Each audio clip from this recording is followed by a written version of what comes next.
कार्यक्रम के पुण्यार्जक हैं सौभाग्य Kohinoor, Shri Sanjay Jain, Shrimati Mamta Jain, Greater Kailash, Delhi, Shri Rajeev Jain, Shrimati Meenakshi Jain, Civil Lines, Delhi, Shri Sudhir Jain, Shrimati Poonam Jain, Model Town, Delhi, Shri Vijender Jain, Shrimati Nirmal Jain, Gurugram, Shri Rajan Jain, Shrimati Monika Jain, Janakpuri, Delhi.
हे गुरु तू मुझको बता, तेरे सिवा मैं क्या करूं।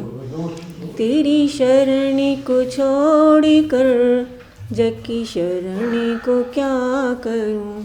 तेरी शरण को छोड़ कर जग की शरण को क्या करूं। फूलों में बस रहे हो तुम, कलियों में खिल रहे हो तुम। फूलों में बस रहे हो तुम, कलियों में खिल रहे हो तुम। मेरे ही मन में आ बसो, मंदिर में जाके क्या करूं। मेरे गुरु तू मुझको बता, तेरे सिवा मैं क्या करूं। शक्ति ऐसी दीजिए, अपनी शरण में लीजिए। शक्ति ऐसी दीजिए, अपनी शरण में लीजिए। ऐसा प्रबंध कीजिए, सेवा मैं नित रहा करूं। हे गुरु तू मुझको बता, तेरे सिवा मैं क्या करूं। तेरी शरण को छोड़ कर जग की शरण को क्या करूं। जग की शरण को क्या करूं। महानुभावों, आज 26 जनवरी का दिन है और आज गणतंत्र दिवस है। लेकिन बड़ा ताज्जुब होता है कि आज गणतंत्र दिवस नहीं, गणतंत्र दिवस चल रहा है। अर्थात हमारे यहाँ आज के दिन संविधान की रचना हुई थी, लेकिन आज संविधान को दूषित करने के लिए गणतंत्र, गण मतलब बंदूक, बंदूक जैसे तंत्र का लोग प्रयोग कर रहे हैं। बंदूक से तात्पर्य बंदूक ही नहीं है, मुंह भी बंदूक है। आप यदि किसी के लिए भला बुरा कहते हो तो भी आप गणतंत्र की श्रेणी में आते हो। तो गणतंत्र को गणतंत्र ही रहने दें और आज के दिन सभी लोग संकल्प करें कि हम देश की, राष्ट्र की वस्तु को कभी भी दूषित नहीं करेंगे। यह जो हम देश में रह रहे हैं, राष्ट्र में रह रहे हैं, हम स्वतंत्र भारत के नागरिक हैं और गणतंत्र दिवस जहां पर संविधान लिखा हुआ है उस संविधान के अनुसार ही हम कार्य करेंगे। यही आप सभी देशवासियों को गणतंत्र दिवस की हार्दिक शुभकामनाएं, बधाई, मंगल, आशीर्वाद। महानुभावों, कुछ लोग अपनी बुद्धि से कार्य करते हैं, कुछ लोग अपने विवेक से कार्य करते हैं, कुछ लोग समझदारी से कार्य किया करते हैं और कुछ लोग ऐसे होते हैं जो दूसरों की बुद्धि पर कार्य किया करते हैं। नीतिकारों ने कहा है कि 100 बुद्धि सुखश्चैव पर बुद्धि विनाशकाय।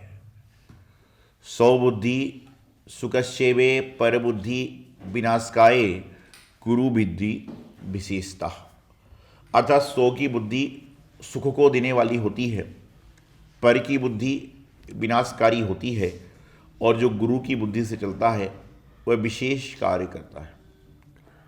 जीवन में कहा भी जाता है, मित्र से कपट और गुरु से चोरी, के हो अंधा के हो कोड़ी।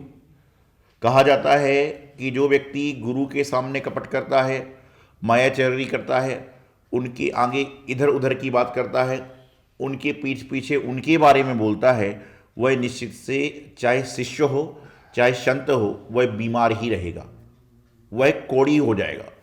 क्यों?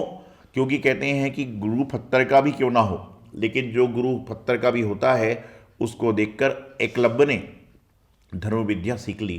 तो यहाँ पर पत्थर की नहीं, साक्षात आपको पत्थर से परमात्मा की राह पर चलाने वाले गुरु होते हैं। तो इसलिए कहते हैं कि कोई व्यक्ति बुद्धि में जीता है, कोई व्यक्ति विवेक में जीता है, कोई व्यक्ति समझदारी में जीता है, लेकिन कोई व्यक्ति दूसरों की बुद्धि में चला करता है।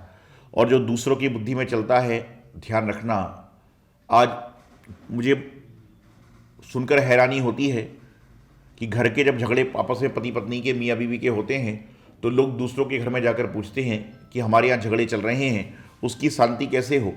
अरे उनसे पहले तो ये पूछो कि तुम्हारे घर में क्या कभी पति पत्नी के झगड़े नहीं होते हैं? तुम्हारे घर में दंगे फसाद नहीं होते हैं? अरे जिसके घर में खुद के पति पत्नी के झगड़े नहीं सुलझ रहे, वह तुम्हारे झगड़े क्या सुलाए? मांगो उसी से जो दे खुशी से। जिसके पास कुछ होगा वही तो देगा। और मैं अक्सर कहता हूं कि जो खाली पेट चल रहा है वह लोगों के पेट क्या भरेगा। यदि किसी 2 दिन के भूखे को लड्डू दे दो कि लड्डू गांव में बांटा हो, तो आपको क्या लगता है वो लड्डू बांटेगा? लड्डू तो बांटेगा, लेकिन ये सोच के बांटेगा पूरे लड्डू खत्म ना हो जाएं, पूरे लड्डू खत्म ना हो जाएं, और एक बददिमाग होगा तो बीच में आधा लड्डू मुंह में डाल देगा।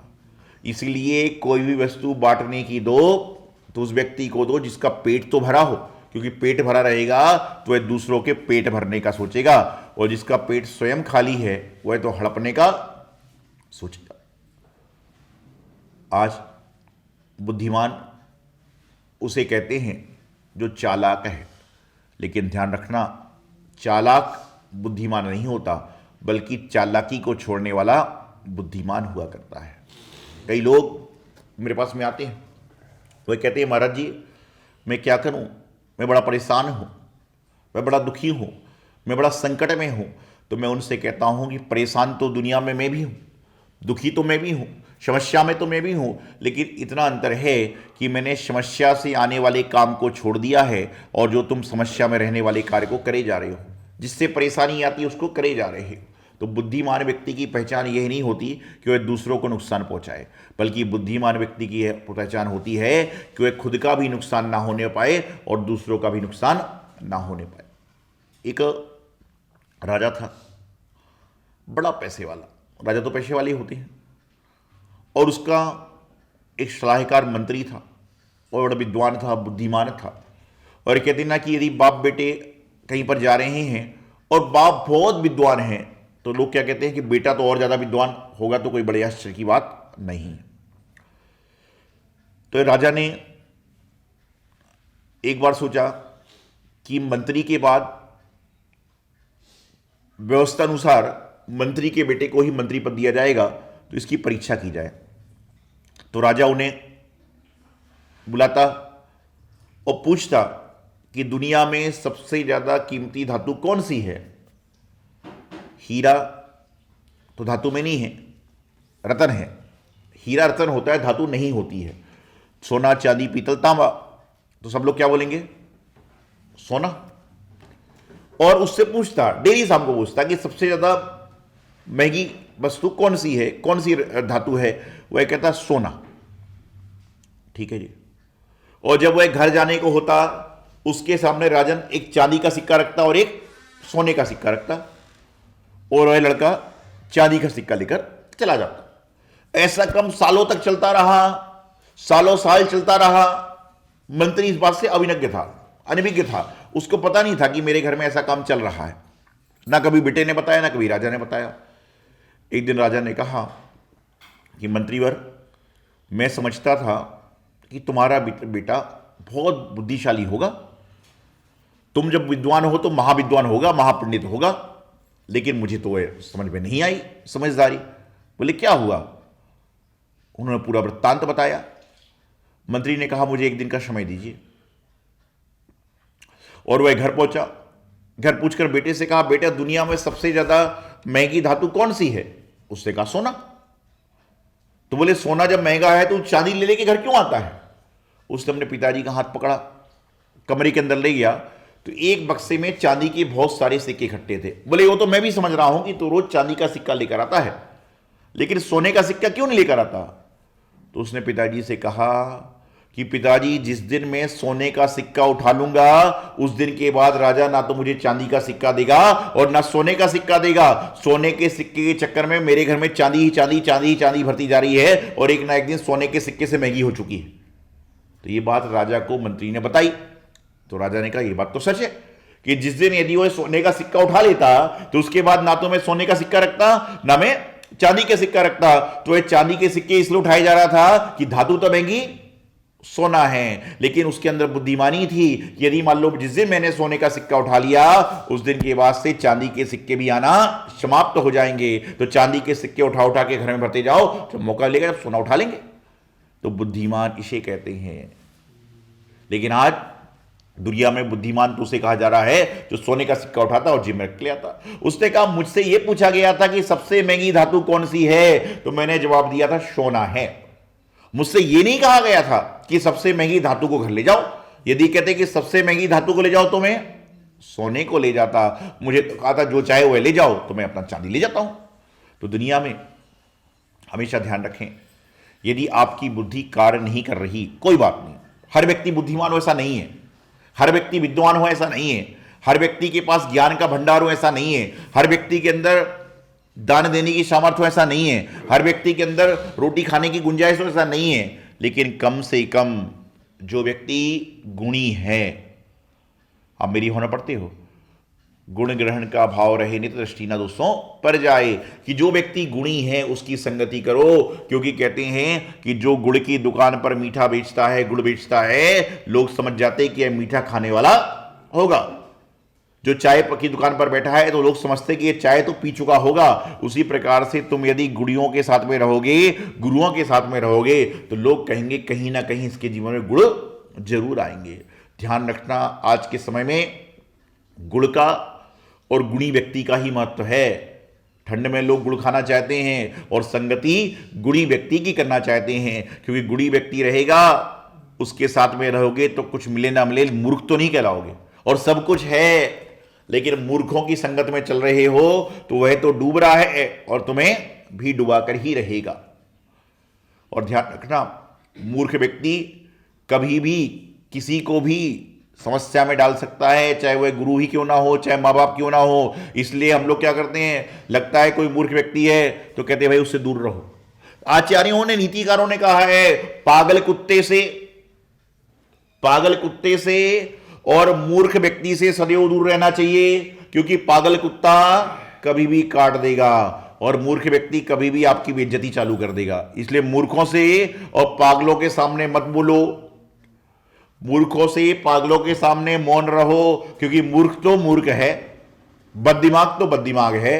वह तो गलती भी कर देगा तो लोग बोलेंगे पागल है, मूर्ख है, लेकिन तुमको क्या बोलेंगे कि तुम क्यों उससे विवाद कर रहे हो। इसलिए भैया गुरुदेव कहते हैं, दुर्जनों को पहले वंदन करो, भूखे को पहले रोटी दो, क्योंकि यदि आपकी सभा चल रही है और 2 दिन से कोई भूखा आ जाए तो ऐसा खाना चालू करेगा कि सारे रईस आदमी, सारे अच्छे आदमी भूखे को देखेंगे, बोले कैसा खाने वाला आ गया। इसलिए पहले कहते हैं खाने को पहले दे दो, मूर्ख को पहले दे दो, भूखे को पहले दे दो, क्योंकि उसको दे दिया तो वह कभी भी आपके यहां तकलीफ नहीं करेगा। यदि कहते ना रंग में भंग डालना है तो मूर्ख से बात चलना चालू कर दो। और ये मूर्ख व्यक्ति जो होते हैं ये जनता को देख के पागल होते हैं। आप कभी भी देखिएगा, घर में यदि कोई बालक बालिका कम बुद्धि का हो, संघ में कोई आदमी कम बुद्धि का हो, यदि समाज में कोई कम बुद्धि का आदमी का हो, तो जैसे जैसी पब्लिक बढ़ेगी वैसा वैसा उसका आक्रोश चालू हो जाएगा। क्यों? क्योंकि मैं भी कुछ तो हूं,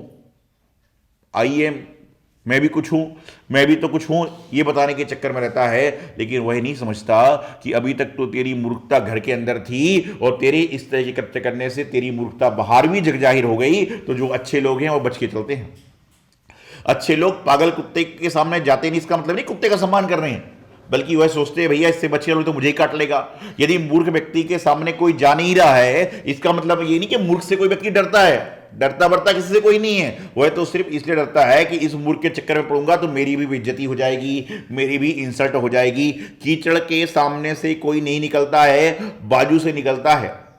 उसको देखकर कीचड़ सोचे कि मुझको देखकर लोग डर रहे हैं, ऐसा नहीं है। बल्कि लोग कीचड़ में पैर क्यों डालते?